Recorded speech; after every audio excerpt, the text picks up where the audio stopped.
She said, I realized the power of shifting when I buried my daughter.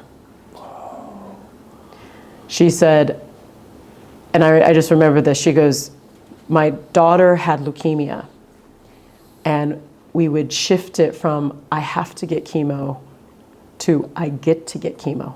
Oh, man.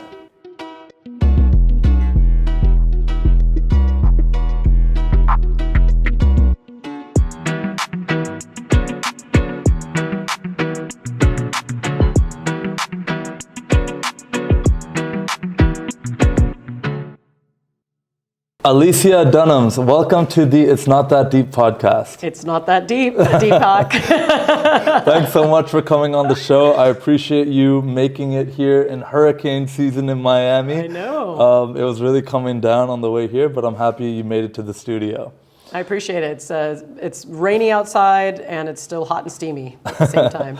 Love it. I want to try my best to give an introduction for you, but it's going to be difficult because you're so many things. You've had such an accomplished career, but you were a writer, a book strategist, writing coach, and entrepreneur. You've done many businesses. You've been in the corporate world, and now you're helping people, with empathy and learn soft skills and things that the world needs a lot more of. So really, really excited to have you here at the studio. It's great to be here. I'm excited. Thank you so much for being on. So one of the first things that I like to speak with most of my guests about is like, what led you to this? I mean, it's probably been a whirlwind of a journey that's led you into this, but what got you interested in writing and leadership to begin with? Well, the journey in life is definitely not a straight line, and so there's been a lot of circles and curlies and all of those different things to get me here.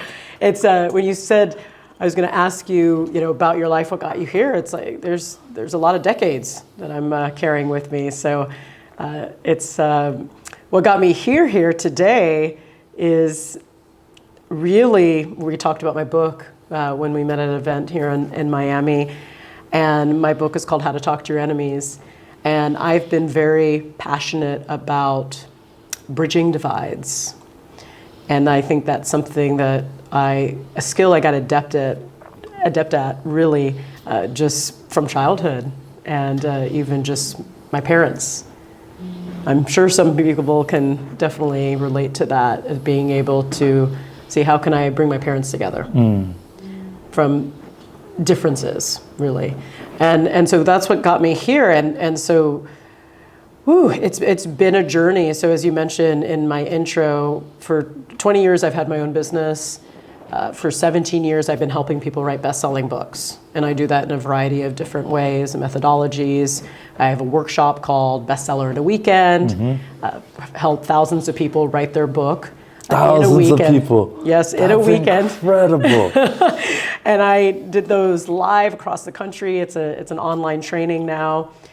And so through that process, I learned the skills of facilitation. I learned the skills of coaching. I've learned leadership skills because I've worked with so many different CEOs and leadership people and leadership, thought leaders rather, spiritual leaders, if you will. So I learned that process through Bestseller in a Weekend. I help people write books through my author services company, so ghostwriting, other types of services required to get your book out there and marketed and published. And so that has been really my longest journey. I've spent the most amount of time really helping people write books and become best-selling authors. Now, through that process, I've written some books on my own. And actually, when I got started, I wrote my first book, really a book that supports women empowerment. And then I started putting on women's conferences. And then when I put on the women's conferences, where I'd have the likes of like Laurel Langmeyer, I mean, she's been around for a long time, the millionaire maker, and Marcy Shimoff and Christine Comerford. So I'd have all these names that really you don't hear about much lately, maybe in their own little purviews and little communities. But I just started helping people with big platforms write books. Yep. And people asked me, how can I help them write a book? And one thing I saw, an objection I got a lot of times from people is, I don't know how to write a book, or I don't have time to write a book. Right. So that's why because it's a huge undertaking. It's a huge undertaking. So I'm like, how can I, because I like solving problems. And my Gallup Strength Finders, my number one personality trait is really, I'm an activator. I like creating action. So when I heard all these objections, I don't have the time and I don't know how, I'm like, okay, well, how can we do this how can we make it happen in 2.5 days? So I got down a strategy to write 20,000 words in 2.5 days. And people would actually launch their books even just 1 or 2 weeks after they took the course. So you took something that, I mean, might take, your first-time author, someone who otherwise might be extremely accomplished in their life and have something to write about. You're talking about these CEOs and these mountain-moving people, but then the concept of sitting down and writing a book could take years. It should take years, but how do you squeeze that into a weekend? And where did that methodology even come from? Well, that's a great question, because the CEOs, the game changers, people who are out there speaking and changing lives, those are the people who are hard to duct tape, not dictate, but duct tape to a chair.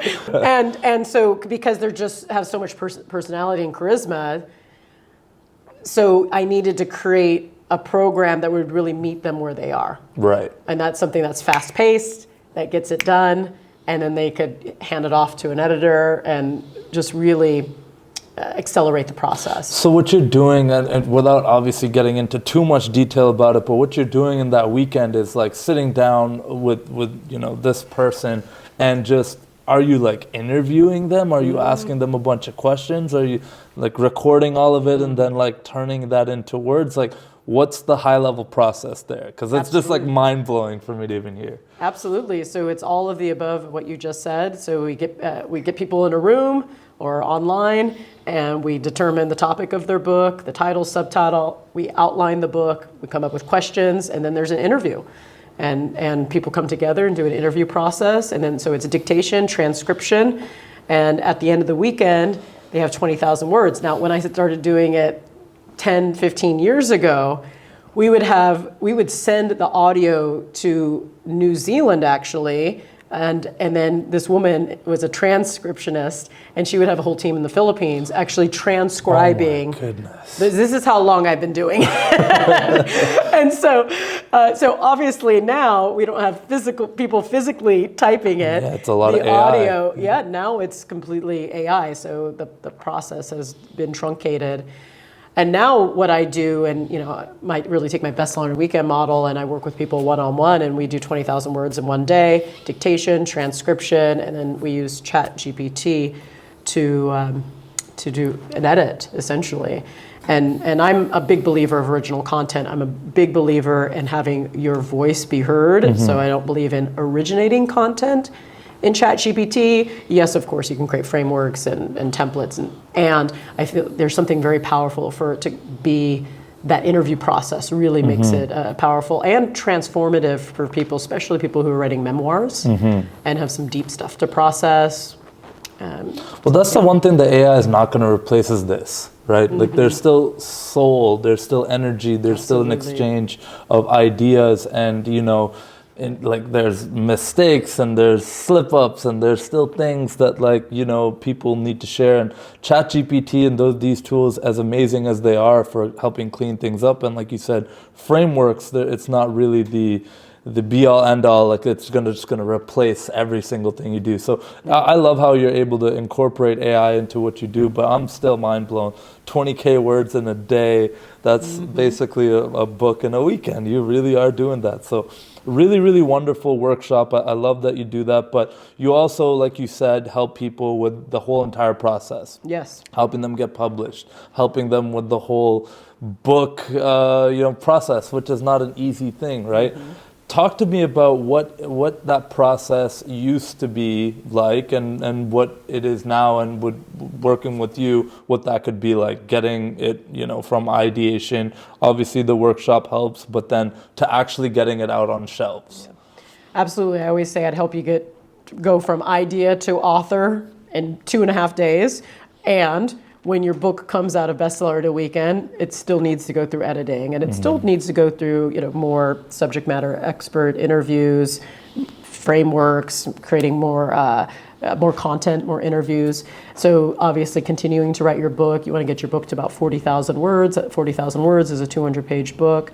Got it. And through that process, then editing, typesetting, book cover design, and so it matters what direction you want to go. Are you self-publishing your book, or are you traditionally publishing your book? If you're self-publishing your book, again, the processes that I've created have really truncated that time span in terms of creating content quickly.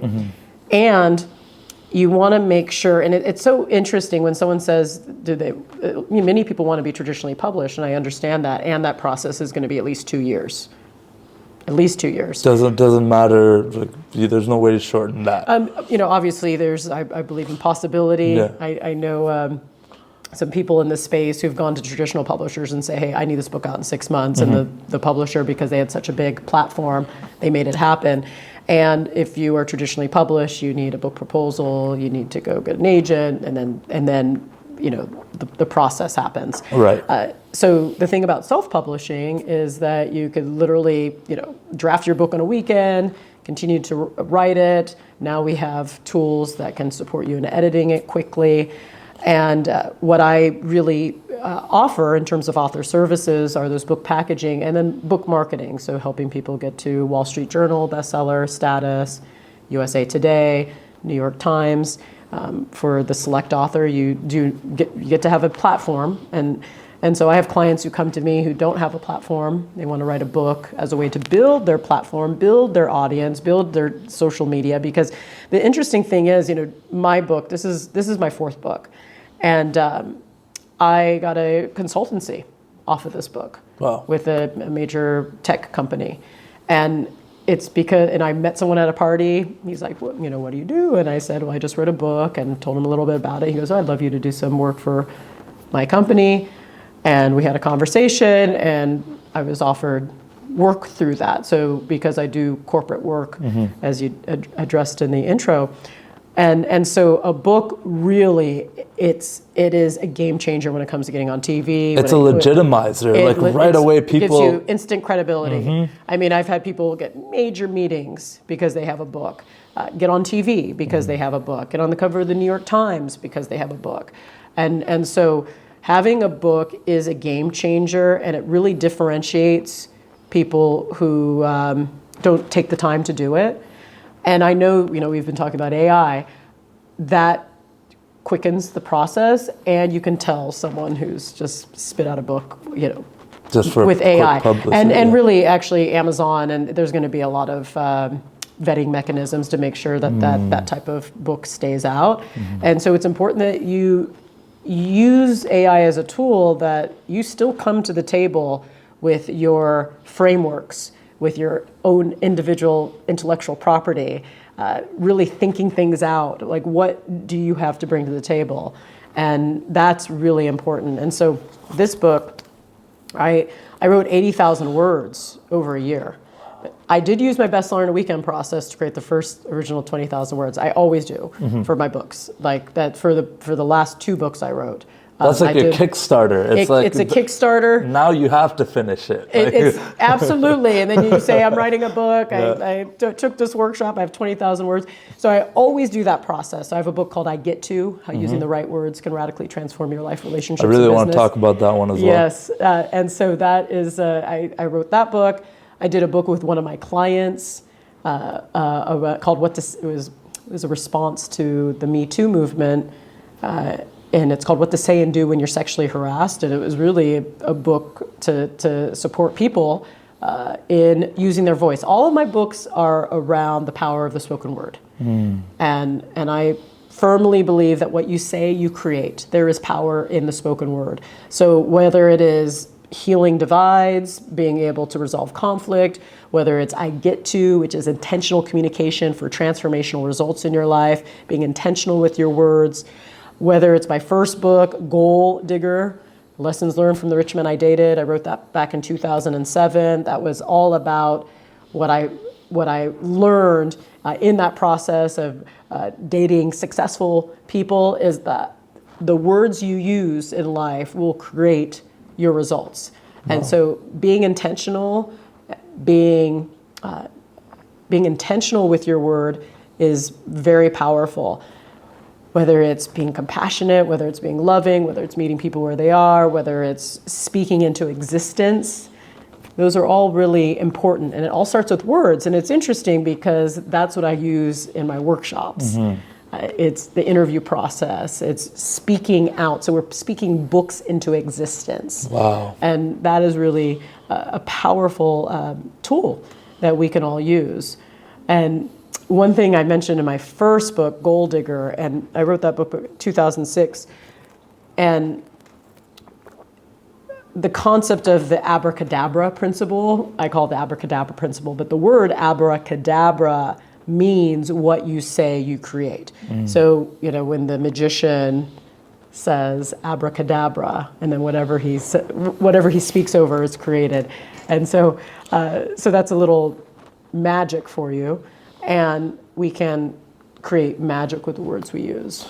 And in a world full of so much noise, and there's just so much content, so many books as well, podcasts, shows, and all that stuff, what really stands out is the people who are able to be intentional with their words and craft a story and tell mm-hmm. things in an exciting and invigorating way that can actually make people emotionally buy in. And that's something that I feel like you're very good at doing. Even like when you're talking about these different books, I can feel that it's a different season or chapter, no pun intended, in your life where you took something and you're like, well, might as well put this into my own creation mm-hmm. that can help other people, and that multiplies.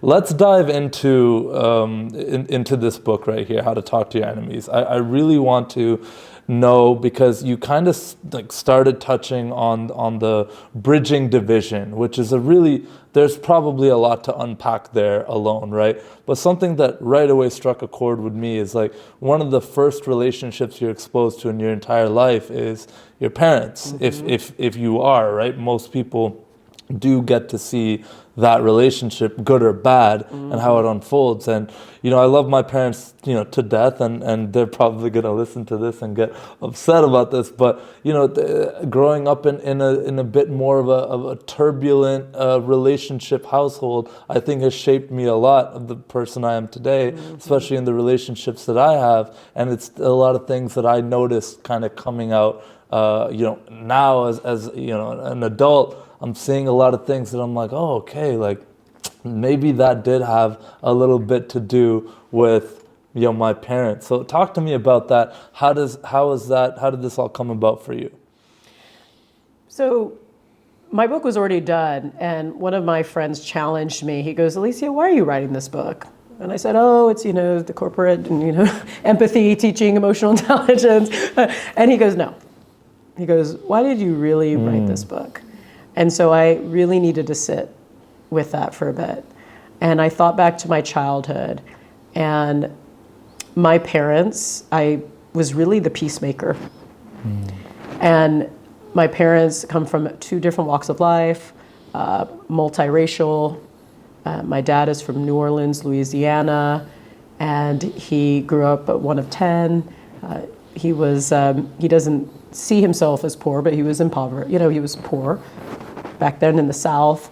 What was going on during the 60s, and then he really only had one choice, and that was to go into the Air Force. So he went to the Air Force in the 60s and ended up in England. And during that time, he met my mother, and my mother was in finishing school. She was, she came from upper middle class. She was very groomed, and so these kind of worlds came together, And my dad eventually brought my mom back to the U.S. and she was shocked when she came here. It was like during the Vietnam War, during during that time, all the like racial reckoning and things that were going on during that time. Martin Luther King assassination of black leaders, and so she just saw the poverty around her. I remember when she went back to New Orleans and she was like, "What is this?" She grew up. I mean, she was born in Windsor, England. I mean, that's where like the royal family resides. She went to the best schools. So it was like a culture shock. It was like a culture shock, and so so those are my parents, and it's interesting. You said I love my parents, and I always say you want to bridge the word "and," because sometimes we'll say like I love my parents, but you say I love my parents and.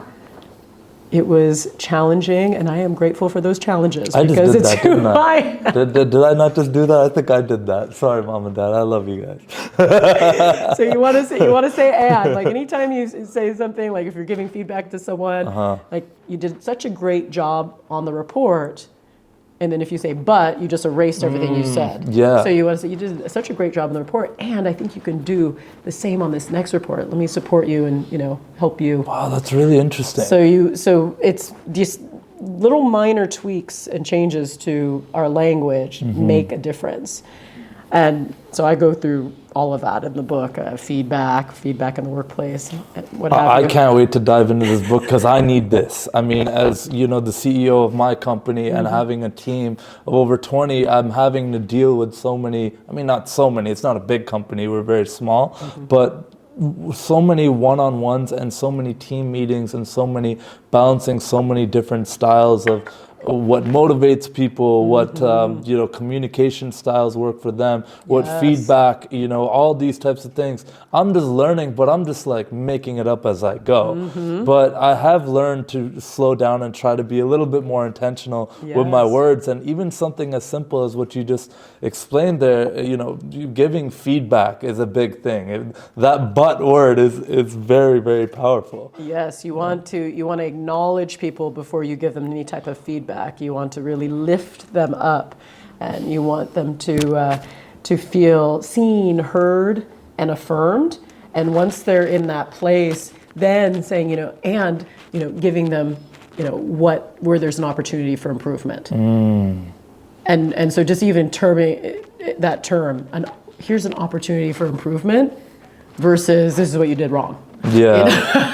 And completely different frame. Just frame, the reframing is really powerful. And so acknowledging people and then giving them that mindful response and then having what I call a powerful request. And that's essentially what feedback looks like, is acknowledging, here's an opportunity for improvement, and then acknowledging them again. And so all of those frameworks are in the book and specifically written out as like things to say. And then, going back to the story is, so being a child in this dynamic has made me who I am today. So I'm very grateful for that. So all of our experiences in life make us who we are. And so we get to acknowledge it. We get to feel the feelings of how it was painful. And we all have our different experiences of childhood trauma. And what I would say to you is that that's what made us who we are today. And so we get to see the gift in that. Yeah. And so this book is the gift of that childhood that I'm very grateful for. My parents are still married, and we all are doing our best. Mm-hmm. And so we get to acknowledge that in other people as well. And so that's how this book came about. Again, that's the genesis of the book. Mm-hmm. And what I saw traveling around the country, kind of in the United States, like post the murder of George Floyd, and doing diversity, equity, inclusion work and conflict resolution and general emotional intelligence work in the corporate workplace, I found that people were scared to speak up because they were scared to be shut down. Mm. And to create change, to bridge divides, and to really create a peaceful world where we all reside, we get to speak up and listen to other people. And so I found that healing conversations are available, one conversation at a time, and that we can heal as we're going. We can connect with others. And it requires an agility. It requires a certain skill set. It requires empathy. It requires being present with the other person, connecting with them one-on-one. And in this world where we have been going super fast and always have something to do and being busy, busy, busy, what I see the gift in technology is that our busyness is going to go away and it's going to give us room to be more human. And that means connecting with others. That means being compassionate, empathetic. That means sitting and listening to other people's stories. And you mentioned storytelling, and to me, storytelling is that's our gift as humans, is living our life, forward. They say we live our life forwards, we understand it backwards, and that we are indeed living a real-time story. And sharing those stories with others develops empathy, develops connection. It's the basis of building relationships. And so I talk about that, and I talk about in How to Talk to Your Enemies. Human beings are wired to make judgments. We're wired to have biases. We are wired that way, and to have emotional reactions as well. Have emotional reactions. Yeah. We're wired to get angry. We're wired for scarcity. Mm-hmm. We're wired for I'm not enough. We're wired for there's not enough. Yep. We're wired for those things. And the good news is we are also wired for choice. We're wired for that we can regulate all of the stuff I mentioned before.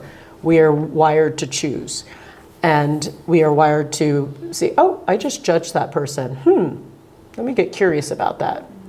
What made me judge that person?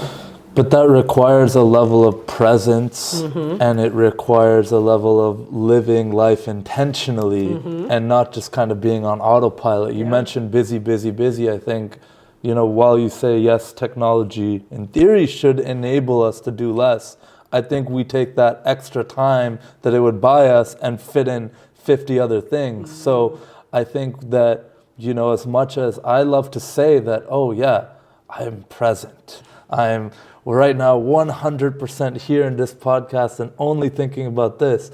Subconsciously, I feel like I'm thinking about, I'm kind of hungry. What's for dinner later? Or no disrespect. I'm just giving an example. Absolutely. There's a million things that are mm-hmm. always floating around in our head. What are some practical ways that you coach people up on staying more present so they can employ that intentionality and that empathy?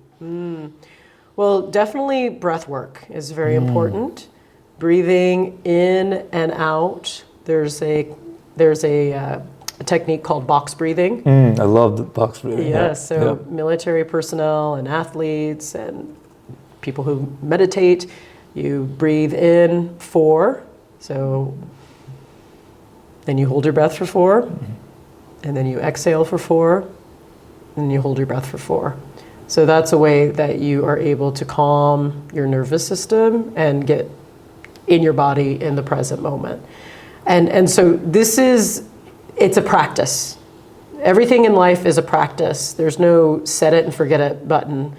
Like things like when I go into corporations and they want to do just like a one and done, like 1 hour emotional intelligence training.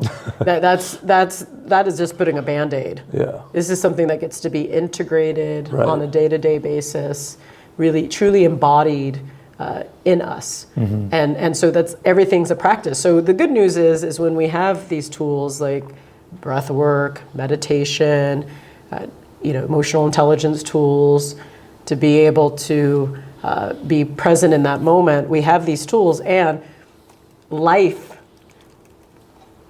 life lifes, we get to practice those. And I always say we're only as good as the practice of it. So for example, you could meditate, you could be a Buddhist monk and you meditate in the Himalayas. And yeah, that's fine and dandy, and you're away from everyone.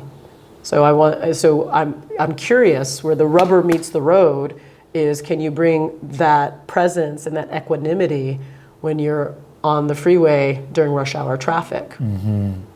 So it's about the rubber meeting the road.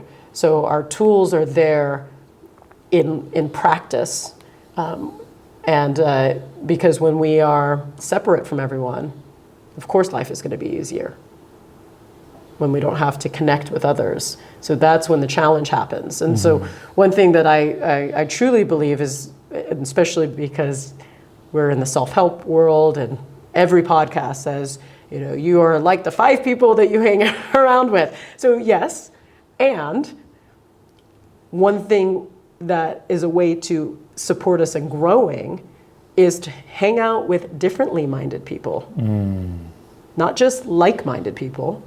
What does it look like to hang out with differently minded people? Because people have the propensity to want to hang out with like-minded people because they don't want to be challenged. Yeah, you're in an echo chamber now. You're in an echo chamber, you're surrounded by yes men. And so our true skill set is really tested when we hang out with differently minded people, people who vote differently than you, who have different moral beliefs. The whole political polarization that we hear about so much in the States, it's like really lean in and get uncomfortable. I think one of the biggest things that helped me do that in my life, and I'm sure you can relate to this because I believe you share this passion as well, is travel. Getting out of your comfort zone and going into a country with a different race, religion, everything, way of life.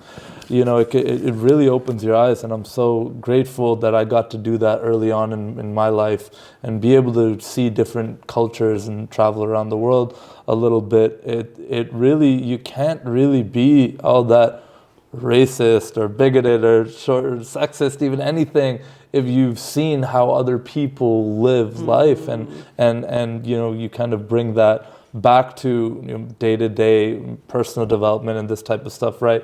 But I mean, technically I'm Canadian, so I'm here in the United States, and it's like every day there's and this is something I'd love for you to speak on as well, but there's always so much talk about the tensions between races and political beliefs and division. What is that all about, and how do we separate ourselves from that and realize that we're all just human beings, like you said, trying our best?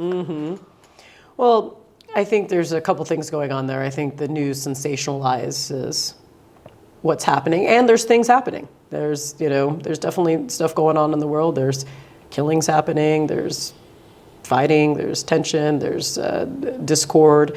So there's all of those things that are happening, and I think social media and the news intensifies all of that, sensationalizes all that. And so one of the things would be turning off the TV, managing your social media to be able to manage your own nervous system and make sure you don't get your information diet. An information diet, and you get to be cognizant that this is also happening in the world. And so part of that is being the change you want to see. And so to your point around travel, I was fortunate enough, 25 years ago, I traveled around the world by myself. And this was before, we didn't have the phones, and I think we had maybe Hotmail and AOL, dial-up. There was I disappeared basically for a year. My parents, I called collect every couple of weeks. So I wasn't taking selfies anywhere. I literally disappeared. That's actually unplugging. I was in India, on a train, and no one heard. My mom was like, "Is she dead?" That's how long ago it was, 25 plus years ago. And I'm really grateful that I was disconnected, and I just really blended in. And then talk about, because of what I look like, everywhere I went, people thought I was from there somehow, some way. It was really interesting. Because I just kind of blended in. People would start talking to me in a language, and I'd be like, "Whoa," So that supported me a lot in being, how it is to navigate in places and meet people where they are, and part of, and that's a concept I have in my book. I call it radical empathy, is treat others as they want to be treated. So we hear the concept of treating others as you want to be treated. Well, how do you know, instead it's treating others how they want to be treated. And so focusing out, being always of serving the other person. And that requires a certain humility.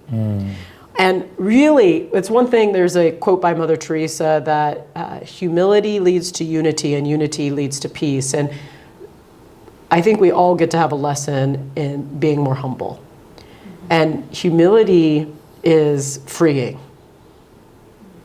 It's like, you know, we all have our egos and you know, they'd like to be fed and, you know, and I'm on Instagram and, you know, I want to look the best I look. And to be humble about who we are as people and that, you know, it's not about us.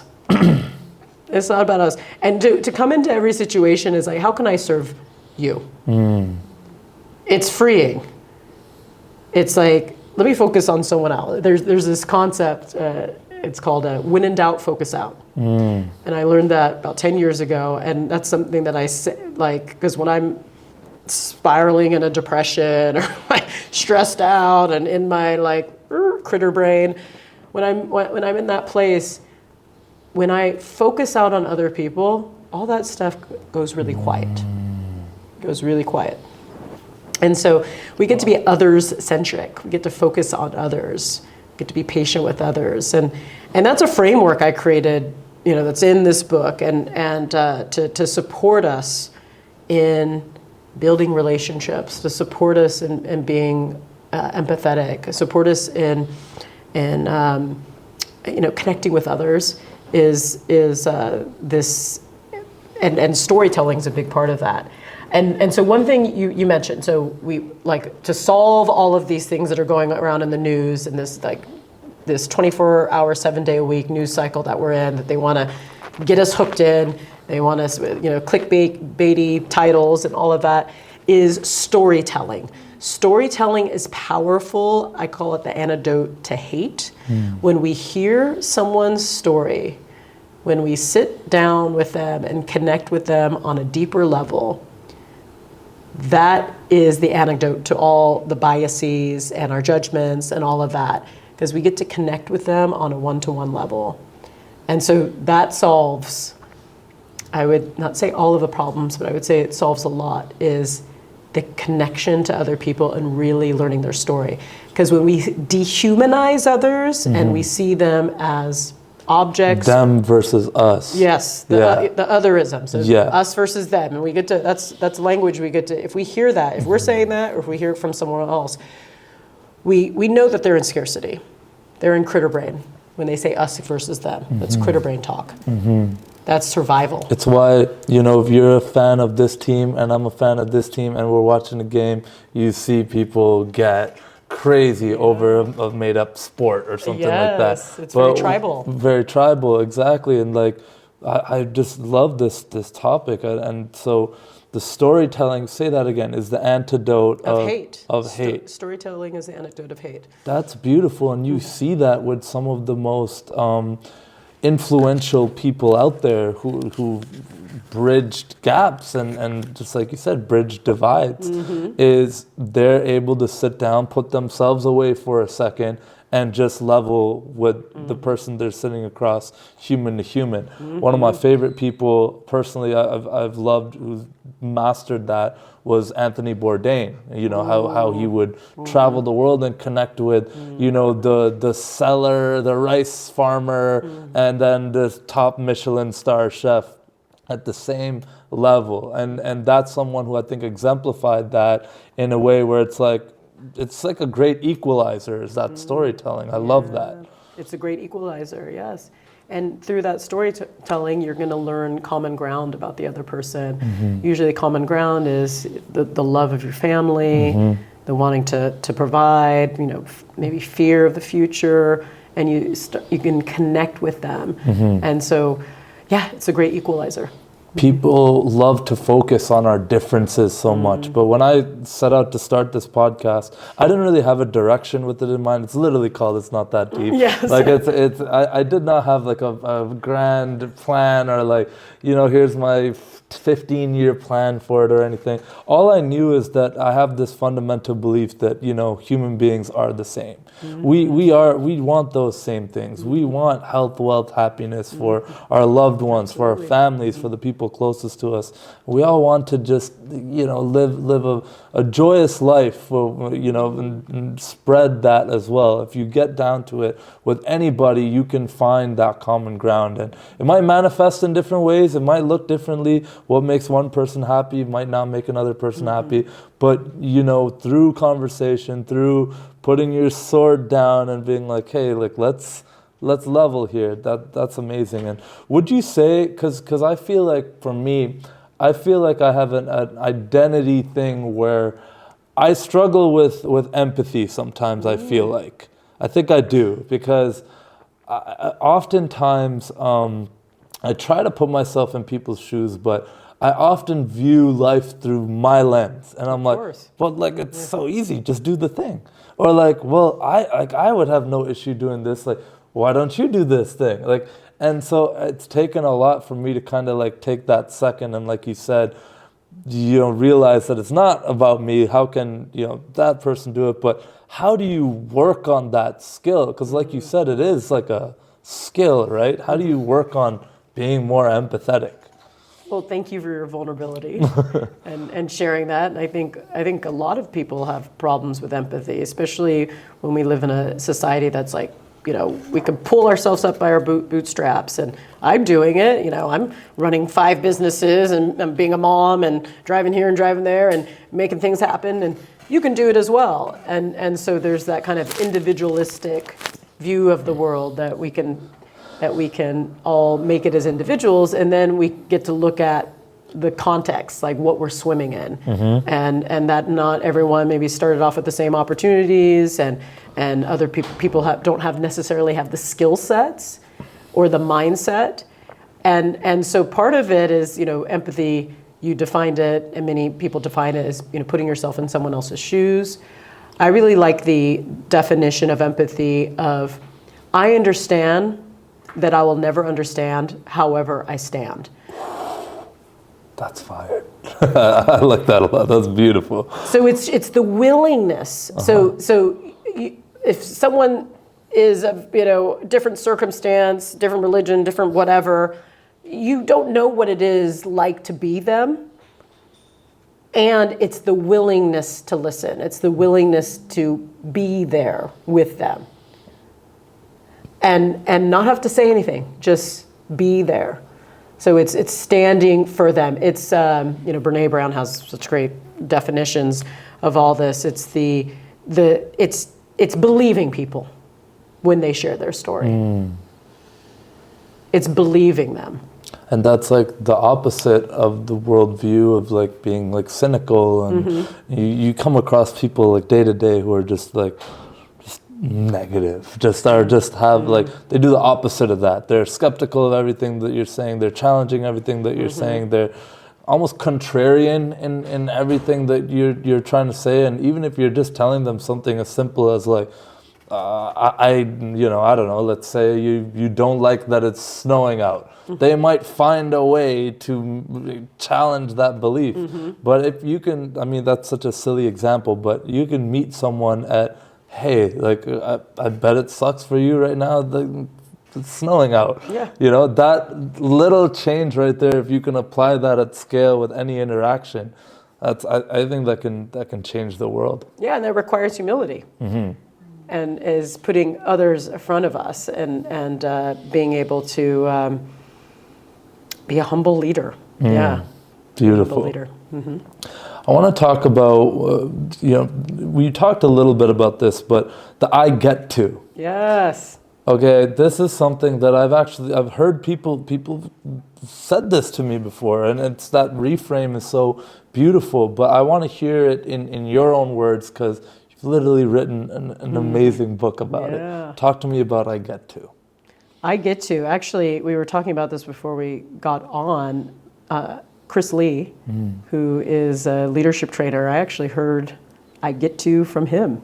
So about over a decade ago, I was invited into a leadership training in Los Angeles, and actually Lewis Howes was the person who invited me in, and who was a friend of mine at that time, and so I'm like, oh sure, whatever you're doing, I'm going to do, because it was just such a powerful force, and I was in this training, and this training is all emotional intelligence training, very powerful shift in my life, and in this particular case. Or during the training, we would learn skills like this, and one of the skills is the power of reframe, and changing "I have to" "I get to." So that simple change in those words really change your mindset from one of dreading to one of gratitude. And I catch myself so many times throughout the day now. And I think it was Chris Lee who said that to me one time. I think we were in the pool here. Shout out to Chris Lee for a second here. But he lives in the same building here. It was so funny how we met. One time he was just like, oh yeah, like I live in that building over there. We were across the bay. It's like, I live in that building with the red lights on. I'm like, I had just moved to Miami. I'm like, okay, what building is that? He's like, oh, it's called the Flamingo. I'm like, I live there. That's very funny. And so we've actually become friends as well. And how can you not love Chris, right? Such an amazing dude. But we were in the pool one day, and I think that's the reframe he gave me, because I was like, oh, I have to go to the gym after this, or something trivial like that. He's like, you get to. I was like, oh man. Ever since then, every time I say I have to, not every time, but I do catch myself, and I'm like, no, like I get to do this. This is a blessing. Like I have all the things that allow me to do this thing that I may be dreading, and a previous me would have maybe like wished and dreamed to be able to do this thing that now I'm dreading. So it's like that reframe. I mean, that's everything. It's so important, and I want to share a story about it. I did a video. I was interviewing Chris, and we were talking about my book and his book, and we talked about the importance of that framing, shifting from I have to, I get to. Someone could say like, I have to do the dishes, or you can say I get to do the dishes, meaning you have running water, you have food on the table, and you were blessed enough to be able to have a meal. So I put this video on LinkedIn, and this was as I was just finishing my book, I Get To. And this woman responded, and she said, Alicia, thank you so much for sharing the power of shifting I have to I get to. She said, I realized the power of shifting when I buried my daughter. She said, and I just remember this, she goes, my daughter had leukemia, and we would shift it from I have to get chemo to I get to get chemo. Oh man! Showing that she had the ability to get this particular procedure, and treatment, and she said, I realized the power of I get to when I finally buried my daughter, and she said, I get to send my daughter off. Oh, man. And it was, and I have that in my book, I Get To, that story, and actually what she wrote me, and I was, brought to my knees, really. And when I share that story and I read it from my book because it's just so profound and touching, is there's so many people who say, I have to pick up my kids from school. And when you say, I have to pick up my kids from school, there's some people who wish they could pick up their kids from school. And in that particular situation. So I share that, and usually, people are just think it just is the complete reframe of this, like I have to pick up the kids to school. It's like, I get to pick up the kids from school. They're healthy. They're at, how many parents, we talk about America, it's like, you think about some of these tragedies that have happened at some of these schools, which their kids are gone now, and they would do anything to say, I get to pick up my kids. And so that's the intentionality with our words is being able to shift it. And that story is so profound when she shared that her daughter would say, I get to go to chemo, I get to go to the doctors. And then she continued it when she buried her daughter and said, I get to send you off into heaven. And I was your mom. I got to be your mom. I'm so grateful I got to be your mom. And so to me, that's the most profound and telling and tender story of the power of that shift in wording from I have to I get to. That it's a blessing that we get to, do these things. And so that's what I always remember being a mother myself. That's what I always remember, and is that each moment is a gift and that we're not promised tomorrow. And so the little mundane things in our life, from doing the dishes to going to work to giving feedback to a coworker or a direct report, these are all moments, these are all tender moments that we might never have again. Yeah. And so, I mean, just even this moment that we're having right now, it's like the stars have aligned that I'm here, it came through the rain and all of that. We're having this moment, we're having this conversation. We 100% would probably not be able to duplicate this, just with who was here, there's a lot of support team. So that makes us, that supports us in being present in the moment. Wow. I think we all are guilty of losing sight of that. We get so busy and wrapped up in like what doesn't actually matter. But then you get a phone call tomorrow that a loved one has passed away, and there's this time period, and everybody can relate to this. There's a time period where you're just like, oh my God, like what was like the last thing I said to this person, or my last memories with this person. Last summer my best friend passed away, and I got a call. I was at my cousin's wedding. I was in Europe, and he passed away in Canada, and it was one of those things where I was just like, oh man, like I don't know, like this, it wasn't real. Like I was just talking to him like the other day. Like we were just talking like now, like. But then we've all gone through this where now you just cherish those memories. Yeah. But while you're living, we forget to cherish those memories because we take it all for granted. And so, it's a painful teacher, especially for, that story you were just telling there, that mother, I mean, of course it's painful, but it kind of comes back to what you were saying before about it's easy to meditate if you're in the Himalayas alone, away from all the noise and everything. But the same way, it's easy to be grateful when, even we're having a conversation like this and I'm just feeling like this, right? The harder thing is later tonight when the 50 things on my to-do list are keeping me up from anxiety, and I'm feeling, I have to do this. There's a million things. I gotta be this for so many people, and da da da. It's like, no, I get to. Like I have to remember to apply that when it gets tough, when it's not just moments like this. And so, that's one thing. It's a really, really powerful lesson. I'm a fan. I'm reading your books now. I've wanted to since I first met you, but now really, I mean, I hope the listeners as well, have gotten value from this. I want to end this podcast off by, giving you the floor to tell people how they can find your content, your books, your social, everything. Plug yourself. This is your time. Thank you, Deepak. And this has been a really enjoyable conversation, and I just want to acknowledge you. And you are very much a joyous, large presence. And I'm saying, you're physically tall, and you have a very special presence. And thank you so much. So I appreciate you, and I appreciate you. Thank you so much. Yeah, continue doing what you're doing.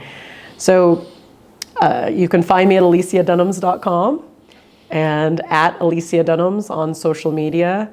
I have talktoyourenemies.com that basically goes to aliciadunams.com and bestsellerinAweekend.com. So, and on aliciadunams.com, you can hire me for a VIP day. You can join Bestseller in a Weekend community, and yeah, that's how you find me. I know when I'm ready to write a book, who I'm going to. I hope you all do too. Alicia, thank you so much. Right back at you. Your energy is absolutely incredible. I haven't had a podcast like this in a while where I've been so enthralled. You're incredible. Thank you so much. I appreciate you. And then for everyone listening, just remember, it's not that deep. Even though we got a little deep. It's a little deep today. Thank you so much. That was incredible.